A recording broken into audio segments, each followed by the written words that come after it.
बड़ा शुरू करते हैं। तो जीने के अर्थ के बारे में चिंतन करना ये अनिवार्य इसलिए हो जाता है क्योंकि इतना बड़ा वरदान है, सांसें ले रहे हैं, इतनी सारी संभावनाएं हैं, हमने उसका किया क्या, किसके लिए कर रहे हैं, क्यों कर रहे हैं, इस प्रकार के प्रश्नों को लेते हुए जब हम अपने भारतीय चिंतन की तरफ देखते हैं तो सृजन, पालन और संहार तीनों की बात आती है हमारे पास में। तो कहाँ है हम, जाना कहाँ पर है, क्यों जाना है, क्या पाना है, क्या खोना है, इस प्रकार के प्रश्न हमारे साथ रहते हैं। अब जीवन की परिभाषा क्या है, इस पे भी हमने थोड़ा बहुत चिंतन आप सबसे भी सुना है। अब इसमें यह है कि हमारे पास जो बहुत सारी फैकल्टीज हैं उसमें सोचना एक है, महसूस करना भी एक है।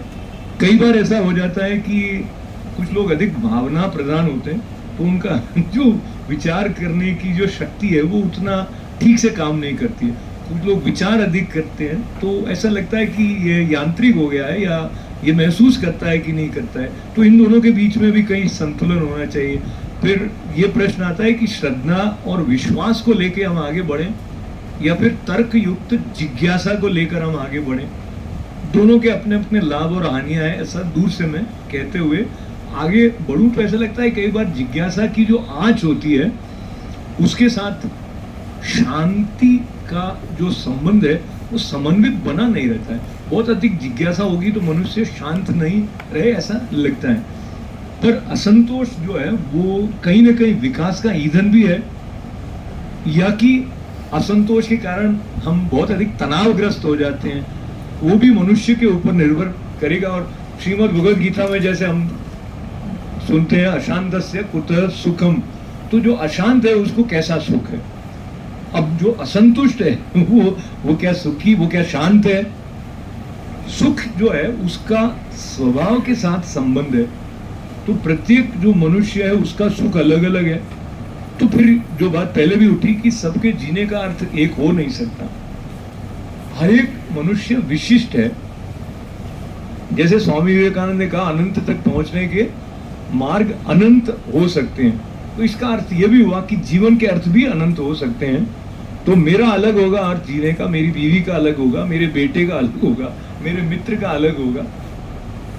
अब ये भी है कि ये क्या मेरा उत्तरदायित्व तो नहीं है कि मैं ये चिंतन करूं कि मेरे होने का अर्थ क्या है। अब पता ही नहीं लगेगा तो मैं क्या करूंगा। वैचारिक प्रमाद जो हमारा है उसके कारण हम इस प्रश्न को टालते जाते हैं कि मेरे जीने का अर्थ क्या है, या फिर हमारे अंदर सवालों से जूझने का साहस नहीं है तो भी हम इसे नकार देते हैं। हमारा परिवेश हमें कुछ इस तरह से ढाल देता है कि हम आवश्यकताओं की पूर्ति को ही जीने का अर्थ मान बैठते हैं। नौकरी लग गई, बंगला हो गया, गाड़ी हो गई, तो ये आवश्यकताओं की पूर्ति हुई, ये सब एक माध्यम है, पर हमें लगता है यही अर्थ है जीवन का। रोटी, कपड़ा और मकान, तो जो मेंटेनेंस है और एसेंस है उसमें फर्क करना सीखना जीने का अर्थ जानने के लिए आवश्यक है।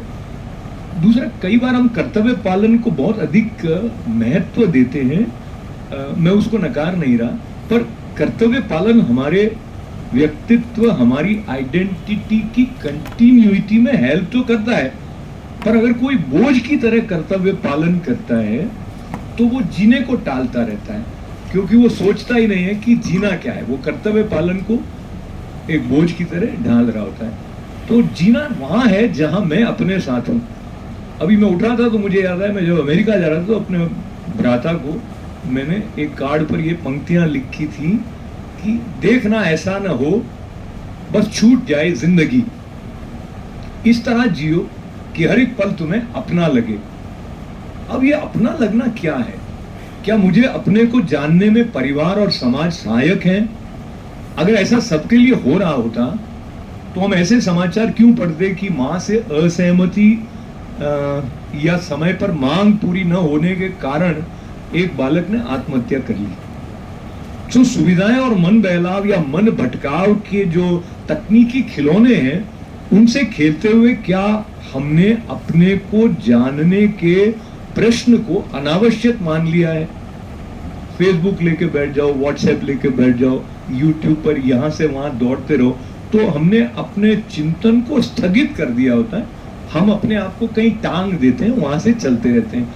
अपने बारे में आपके साथ ये याद करते हुए कि मैं जोधपुर में मेरा जन्म हुआ, पिछले 24 बरस से मैं अमेरिका न्यूयॉर्क में ही रह रहा हूँ।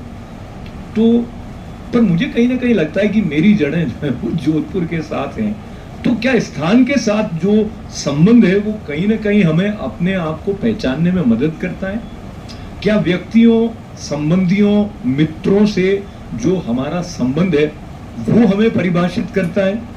जीने का अर्थ और जीवन का लक्ष्य एक स्थान पर घुले मिले लगते हैं, या फिर स्वतंत्र चिंतन या मौलिक चिंतन की बात उठ जाती है। यूं कह लें कि सार और सौंदर्य का मौलिकता से यानी मुक्त चिंतन से घना संबंध है। तो फिर प्रश्न उठता है, क्या मैं स्वयं को बंधा हुआ मानने के लिए कंडीशन नहीं हूं? मेरे लिए ये वाली जो सभा है वो बहुत महत्वपूर्ण है। मुझे लगता है निजाम साहब, अब निजाम साहब का नाम मैंने लिखा हुआ इसलिए उनके अभी के कथन को थोड़ा सा, फिर भी मैंने तो संयम रखा है, मैं कुछ ज्यादा कह नहीं रहा हूं उनके बारे में। पर मुझे लगता है निजाम साहब की संगत और उनकी अभिव्यक्ति की जो रंगत है उससे मुझे जीवन के रहस्य को अपने तौर पर आंशिक रूप से अनावृत करने की दिशा और प्रेरणा मिलती है। कुछ वाक्य निजाम साहब के, कुछ शेर अज्ञे जी की तरह मेरी भी भाव संपत्ति का हिस्सा बने रहे। उनसे मैंने बहुत बरस पहले सुना था, और जैसे अभी वो नागौरी साहब कह रहे थे कई बार आप मुख्य अतिथि, तो मैं भी था, तो मुझे अवसर होता था कहीं आप अध्यक्ष है, मैं सुनता था ऐसे। तो एक वाक्य तो आपसे मैंने, मुझे लगता है एक से अधिक बार सुना था कि बड़ा आदमी जैसा करे वैसा नहीं, बड़ा आदमी जैसा कहे वैसा करो।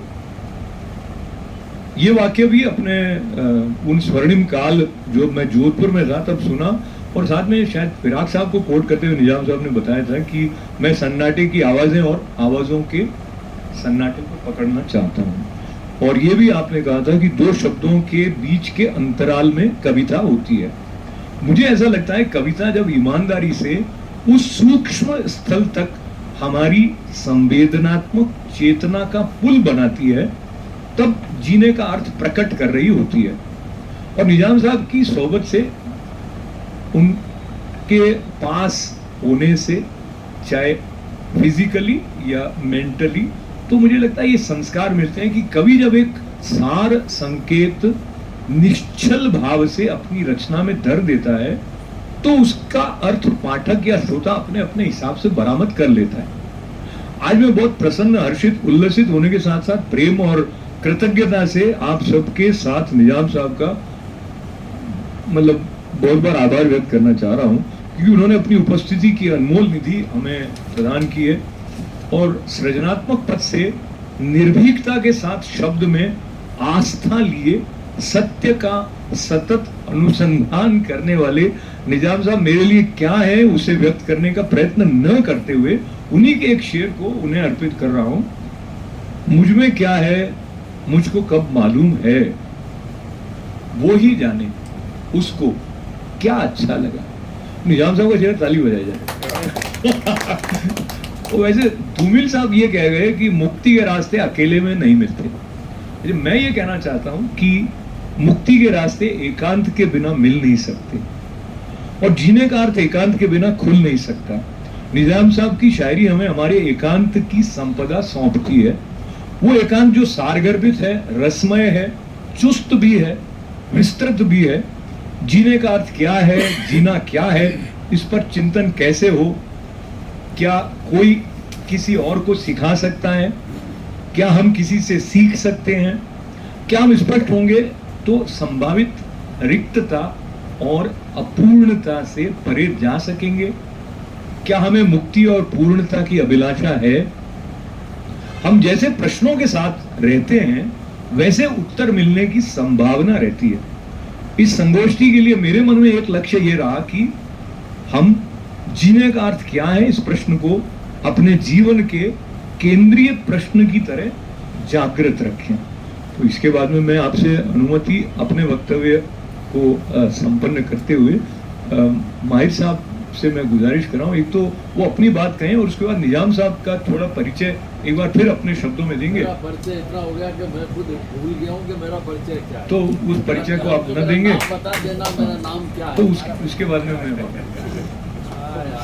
यार भाई साहब के लिए देखिए, सूरज को तो दीपक दिखाया नहीं जा सकता और इस एक जुमले के अलावा मैं कुछ कह भी नहीं सकता, कहना भी नहीं चाहिए मुझे। और बाकी जो आज के विषय से संबंधित जो बातें हैं वो आपके साथ सीधे सीधे शेयर करना चाहता हूँ कि अर्थ तो शब्द का होता है ना, तो पहले हमें उस शब्द को तलाश करना चाहिए जिसका हमें अर्थ ढूंढना है, और उस शब्द तक अगर हम पहुंच जाते हैं तो अर्थ तो अंतर्निहित है, और हमें अर्थ नहीं बल्कि वो शब्द खोजना होता है जो हमें अर्थ दे सके, मेरा ऐसा मानना है। और आज के समय में इस सवाल की कई परतें हैं। जीने का अर्थ, जीना क्या सिर्फ मानव मनुष्य का ही है? पशु पक्षी या पेड़ पौधों का जीना नहीं है। हालांकि 84 लाख योनियों का आपने जिक्र किया, लेकिन वो सब पीछे रही। को एग्जिस्टेंस हमारे साथ अभी इस वक्त 84 लाख योनियाँ एग्जिस्ट कर रही हैं, तो वो सब साथ जी रहे। जैसे इस्लाम का एक हवाला है कि हज़रत मोहम्मद ने एक पेड़ की टहनी तोड़ के कब्र पर रख दी कि जब तक ये ईश वंदना स्तुति करती रहेगी तब तक इस कब्र पर कोई अज़ाब नहीं होगा। यानी पेड़ के अंदर भी लिविंग एंटिटी को उन्होंने एक्सेप्ट किया। तो एक साथ हम सब जी रहे हैं, तो उनके जीने का क्या अर्थ है? वो अर्थ वो खुद तलाश कर रहे हैं या हमें तलाश करना है? एक सवाल और है कि सामाजिक, हम इस सवाल की मैंने कहा कई परतें हैं, तो सामाजिक स्तर पर मुझे लगता है ये सवाल अपनी प्रासंगिकता खो चुका है। हम औपचारिकताएं जी रहे हैं, हम रस्मो रिवाज जी रहे हैं। सत्य जो है अपनी प्रासंगिकता कई दार्शनिकों ने कहा है और हम इसको भुगत भी रहे हैं। हम लोग जो रस्मी मुलाकातें करते हैं शादी ब्याह में, फंक्शंस में, जो सच्ची बातें हैं जो हम कह नहीं सकते, जो तुम सुन नहीं सकते, वही तो कहने की बातें हैं, वही तो सुनने की बातें हैं, तो उन बातों को हम दरकिनार करते हुए एक रस्मी ज़िंदगी जी रहे हैं। तो सामाजिक स्तर पर मुझे लगता है कि हम इस जीने के अर्थ का जो सवाल है उसका हम खो चुके हैं। लेकिन इसका जो जीने का अर्थ सवाल की तरफ सबसे पहले ज़्यादातर लोगों का इशारा जाता है कि ये सवाल शायद आध्यात्मिक है, लेकिन हम सिर्फ आध्यात्मिक जीवन तो जीते नहीं हैं, व्यक्तिगत जीवन भी जीते हैं। तो व्यक्तिगत स्तर पर मुझे लगता है कि आज के उत्तर आधुनिक काल में हमें खुद को डीकंस्ट्रक्ट करना होता है। जैसे निदा फाज़ी ने कहा कि हर आदमी में होते हैं 10-20 आदमी, जिसको भी देखना हो कई बार देखना, तो कोई और क्यों देखे? मैं खुद अपने आप को क्यों नहीं देखूं? मैं खुद अपने आप को क्यों नहीं तोड़ूं? जब मैं खुद को तोड़ूंगा, खुद को डिटैच करूंगा, तब मुझे अपने आप में अपने अर्थ मिलेंगे, अपने शब्द मिलेंगे, और फिर उसकी यात्रा शुरू होगी। वरना हम दूसरों के दिए हुए, यानी ये देखिए कि हमारे यहाँ गुरु शिष्य परंपरा है, तो गुरु और शिष्य दोनों, गुरु अपने शिष्य को एक तरह से उसको तोड़ के दिखाता है, उसको दर्शन कराता है अपने कि तुम क्या हो, लेकिन वो उसको अपने जैसा नहीं बनाता है, उसको अपनी यात्रा, अपना सफ़र देता है। मुझे बहुत हद तक मेरे उस्ताद ने तोड़ा है, मुझसे मिलाया है, जगह जगह पर दिखाया है कि तुम क्या हो, तुम्हें क्या होना चाहिए। मेरे सामने एक एग्जाम्पल है कि ख्वाजा गरीब नवाज अजमेर वाले, जिनको आप सब जानते हैं, उनके जो बहुत ही करीबी शिष्य हैं जो नागौर में आराम फरमाए, वो मांस नहीं खाते थे, सूफी हमीदुद्दीन नागौरी, और गाय पालते थे। ये गरीब नवाज के इंस्ट्रक्शंस में या उनकी नसीहत में शामिल नहीं है। ये सूफी हमीदुद्दीन नागौरी ने अपने आप को अपने एकांत से, अपने आप को जान के, तो अपने आप को जानने का जो प्रोसेस है उसकी तरफ लगाने का काम गुरु का है, या स्वाध्याय के जरिए आप उस तक पहुंचते हैं। तो हमारी जो शुरुआत है, जो वेद लफ्ज़ है और हमारा जो शेर लफ्ज़ है जो उस्ताद का निवाला कोई चबा रहा हूँ मैं, दोनों का मतलब जानना है। वेद लफ्ज़ का मतलब भी जानना है, शेर लफ्ज़ का मतलब भी जानना है। तो जीवन के अंदर जो अर्थ है वो हमें स्वयं को जानने से ही प्राप्त हो सकता है। और कैलाश जी, आपसे एक बात कहनी थी कि ऐसे कई ऋषि मुनि सूफी संत हुए हैं जिन्होंने सार्थक जीवन दिया है, मगर वो निसंतान रहे। अपनी बात खत्म कर